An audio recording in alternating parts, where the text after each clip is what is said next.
State baseball tournament Seymour and Kewanee waiting their turn to get started later this week. Today, the Division I quarterfinals, Hortonville taking on Hartford. The Polar Bear faithful out in droves, making the short trip to Fox City Stadium. But it's the Orioles threatening in the first. Joe Landgraf with a swinging bunt.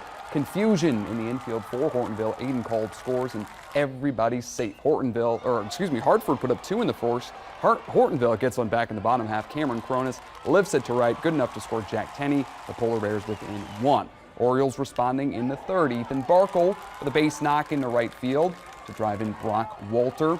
Hartford with 2 in scoring position later in the frame. Taven Gass brings the gas. Back-to-back strikeouts to get out of the jam.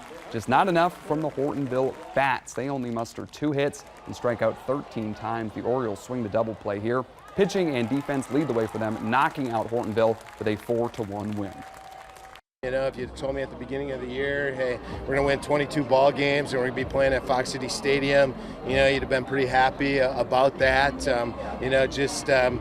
Today wasn't our day, and just remember the journey, not the results today. And it's tough today, but overall, I'm really proud of that group.